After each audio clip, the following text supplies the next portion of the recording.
Hey friend, oh my goodness. So I have been dealing with an eye infection for like the past 2 weeks, right? And it's driving me absolutely nuts. So I'm just gonna keep it real with you. No fancy stuff today. Let me just make sure my camera is at least clean. Good grief. But I wanted to get on here. Let me just hop on here. No, I really just wanted to talk to you about differentiating math centers. I gotta move my plant back. You're gonna come with me. Okay, so I recently sent out a survey and I got so many different responses back about how to differentiate math centers. So when we talk about differentiation, there's a framework for 3 things that you can differentiate. The first one being interest. So whatever your students are interested in, that is how you can differentiate it. Now, one of the easiest things that I have to determine what your students are interested in is interest inventories. Duh. Anyways, I have these for every single subject, and here's how I use it. So now that we have AI and things like ChatGPT and Gemini, all of those connect to Google Drive, and you can actually send out the survey to your students via Excel or whatever, Google Forms. And what they do is they take the survey, and then once you go in there, you can manually delete the student info so that you, or just hide it so that it is not being shown to AI, because you don't want to share that sensitive information with robots. But anyways, yeah, you just share that link. And what's so neat about it is you can ask that AI questions like, how can I, or what student might be interested in monsters or whatever. And anyways, it'll create a list. Oh, and I forgot to say too, just replace the names with a student number. So like 1, 2, 3, or 4. So which students, and then it'll group them by numbers. All right, so it's completely anonymous as far as your students go, and they don't know. All right. So that is one way that you can determine their interests, but how do you group them by the interest? Well, you can use my math and grammar games. Little plug. No, but here's the deal. Like, I absolutely love these games because, one, you have all the different game board options, which are interesting to them.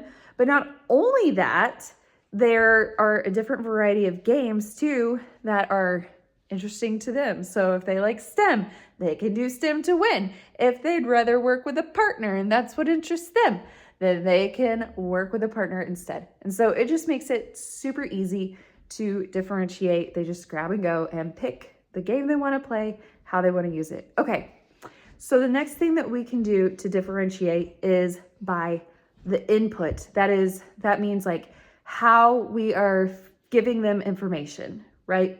So you can give your students information such as like, think about visual thinkers or kinesthetic learners, or students who, I don't know, I'm like having a brain fart right now. Students who love natural things, right? And so anyways, when you're thinking about how to differentiate based on their like input, I guess, their multiple intelligence, then you can actually, it's really easy to do, again, with my games. Because what happens is you've got more than one way to play. So you can play it individually with race to 20. Okay, so if you have a student who is someone who likes to work independently, more quiet, reserved to themselves, and maybe a fear of getting it wrong, then they can practice by themselves. And I love giving this option because it's really a great opportunity for the kids who want to work for themselves. It's a great opportunity for them to explore. So, and then the other way is to work with a partner. Of course, you can do you can add math manipulatives with the games while you're playing. So then that way, I forgot to say too, all of this is for differentiating in math centers, okay? But you can also use the math manipulatives to differentiate their reasoning and what they're seeing and touching and feeling, right? So they are making sense of math. All right, and so finally, the third way that we can differentiate is differentiating through assessments. And the way that you can do that is, you don't always have to give a paper pencil test for an assessment. Instead, you can offer an assessment orally. So ask your student, to explain their reasoning or their thought process. And I'm telling you, it works a lot better than having them write it down.